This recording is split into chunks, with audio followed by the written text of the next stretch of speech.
on your travels, I just read you're on the road again Substack. What can you give us a boots on the ground perspective of what you're seeing or what people are feeling in these situations? Like I'm trying to get a human side of it or yeah, what you're seeing from that perspective. Everyone I talk to is saying the same thing. Like they're still building. It's crazy. Like, and that is, what I saw down in Florida, like just still the hammers are swinging no matter that there's an empty subdivision right next door, an empty multifamily apartment complex right now. So you go up the Northeast, and this is what a lot of people don't understand is that wherever there was infill, meaning it's not a big exurb. It's like, let's say you have one lot, in between like two houses. That's Mhm. called infill. Wherever there was a lot, they built, and they built a lot of multifamily in New Jersey and New York and places like this. And so they may not have the huge suburbs, those, but they have a ton of building that's even happening there. So on the ground, I'm hearing exactly the same thing. I can't afford to buy a home. So when I was down in Florida, I went to a policy conference, and what policymakers, the only thing they're saying is we have an inventory shortage. And why are they saying that? Because the politicians need an inventory shortage because the developers are the ones that fund their campaigns. And they're getting in on the affordable housing grift, which this is a huge grift where you can go to the city, the county, the state and say, hey, I'm going to build affordable housing over here and you can get your entire project paid for. And a lot of people see that as guaranteed income. They're not, but they don't realize that the municipalities are also going bankrupt. And so so the developers haven't stopped because they think many of them pivoted 2 years ago to Is affordable that housing. what you're saying? Like, if you're seeing all these, let's say, empty subdivisions and then more being Mhm. built, are the ones that are being built now, you're saying being funded by municipalities, or like that's where they're getting the money from, or what is the incentive to keep building if you're Yeah. saying there's a bunch of empty ones? I'm trying to get to the bottom of that because That's it. okay, They're bond deals, all kinds of bond deals, all kind of tax breaks. It's a guaranteed payday. And then some of them are just stupid. I don't know what else to say. Like, I mean, they're not looking. I mean, that they continue to build after 23 in Florida and Texas is just so insane to me. And you have to believe they did it largely, a lot of them probably because they believe the same crap everybody else believe. Rates are coming down and yeah, rates are prices coming are going to down. skyrocket, and yeah, okay, Yeah. yeah. Yeah. And I've been told by many people that the builders never stop building until they are literally told. And the builders got a bailout last time. Lennar got a huge bailout and like it was around taxes, but it saved them, and that's what they're all looking for right now. Like a lot of what you're hearing from the administration is just about how they can bail out the builders and bail out the institutional investors. So I mean, this is a really interesting vein to mine for a bit because I think myself included, but my audience especially, their ears are perking up when you say that like there's too much supply. They're not. Yeah. This is it's a radical idea from you. We've talked about it in the Oh, I know. past, and I really want to drill into it because I think they would agree with you if they had once I've read your Substack, I have a better idea of it.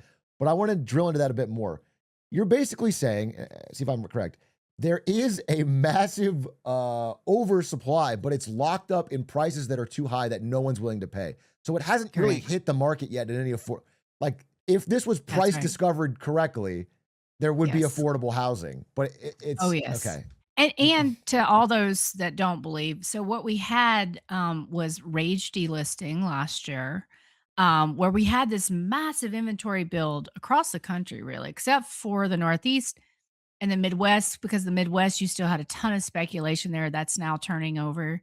Um, but people, once they could not get their price in the selling season last year, they delisted the property. Furious, Right. Just and they can wait a minute, right? Like they're the ones that are doing okay. They're typically the top 10%. Now that's not every boomer, and I want to say that because the boomers are actually adding the most to the homeless population right now than any other age cohort. So my mom lives with me. She would be homeless if she didn't. I mean, so it's not all of them, but there's a good chunk of them that do, and they can wait. They have options unless they die. And then that's when the kids, Charles Schwab has said 70% of inherited properties get sold. And this is especially true now. That number's going to go up Right. because no one can afford these houses. No one can afford these big boomer houses until they get priced correctly.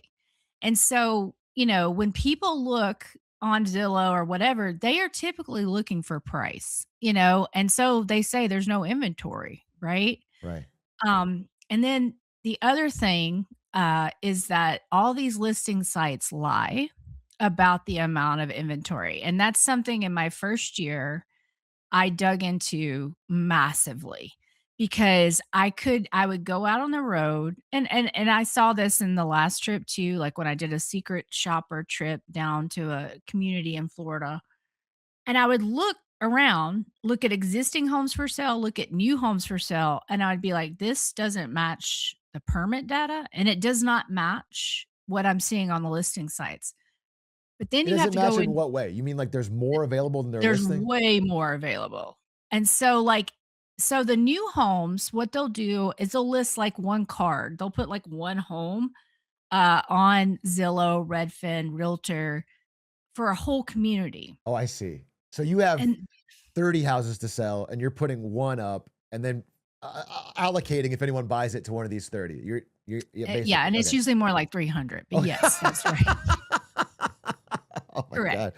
God. Okay. Yeah. Yeah, Okay. and there's a website Okay. called New Home Source, if any, Interesting. where you can go actually see a more realistic depiction. But even them, my buddy Travis from Real Estate Mindset, when we go to these subdivisions, even then, they are underlisting the properties. They are totally, and So they so know what they're doing though, then. If they're oh, doing they do. this, They're okay. salespeople. They're Okay. salespeople. This is like, homes are so personal to us, right? Like your home, like it's your kingdom. It's everything to you. To them, it's just something they're selling you. I mean, they're salesmen. The entire industry is salesmen. Right. And by the way, they're the people who provide all the data to, Fred, to the Federal Reserve. Like realtor.com is who provides numbers of listings to the Fred site where you can pull what is the active inventory. So this all gets so complicated and in the weeds, but it's important, especially for those. Like I saw a Reddit after our first interview. It was like, Melody Wright has no idea what she's talking about. I was like, yeah, you're right. Don't worry about that. Oh, I don't. Doesn't any I thought it opinion was you actually give, really someone on Reddit funny. will make one of those threads. I promise you, it's no. Oh, no, no, no. It was just funny. I Okay. was like, All right. let me tell you, I know too much. Like it. So, so in this country, you have these things called MLSs, or multiple listing sites, Okay. and they're little fiefdoms all over the country. There were about 600 of them. But with this recent National Association of Realtors settlement, they're starting to consolidate. They're starting to like go away. So there's more like 500 of them now. Okay. But then as Zillow, our realtor, our Redfin, you make agreements with these MLS sites to say, hey, we want your listings. And so the MLS has to agree to propagate it to that Are they national paying them? They listing they site. pay the local lister. They pay the MLS. Why They would they? can. Okay. Sometimes yes, sometimes no. Like it's like, okay, listen, it's just theoretically what those listing sites are saying is like you're getting national exposure, you're getting more More chance of exposure. people buying it. Okay. Right. Right. Okay. What an MLS will say is, yeah, but you're kind of, diluting my power in my little fiefdom.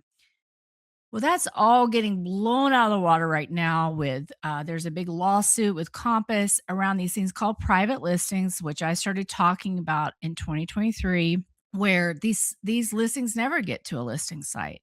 And so you'll have brokerages keep to the side just a few like these private listings. You can go somewhere like Austin, Texas, and almost 50% of transactions in some of the zip codes didn't happen on an MLS. Now, that's how most people, that's how Redfin, that's how, National Association of Realtors will tell you how many sales there have been. But A lot of stuff's happening outside of that system So now. why? I guess I'm saying why and Oh, who's doing it? Because if I were to like go buy a house right now, I would not know how to access a private listing. I would just go to Redfin or Zillow or like correct. how do you get in these groups or what does this mean? I guess I'm trying to get a better effect. Yeah. You can get in contact. Often it's signs. They'll put a sign up, Okay. private listing with a phone number.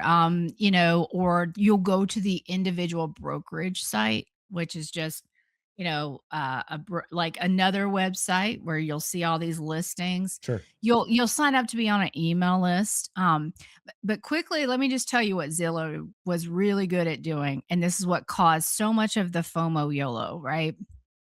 I call it the YOLO FOMO reality distortion field. Um, that's maybe you That's have some trademark Trekkie pending. fans. Yeah. So, what they would do is they would put a coming soon listing out. But what was happening behind the scenes is that a lot of these MLS would let their agents market for 21 days before it got officially listed on the site. So it'd just be a little card that says coming soon. And then the day that it goes live, someone would call or email the realtor or whatever, and the realtor would say, "Oh, no, that's already sold." And so you would think, because you don't know any better, Yeah. that it's selling like the day it comes to but no, they've been marketing that property for 21 days, marketing it.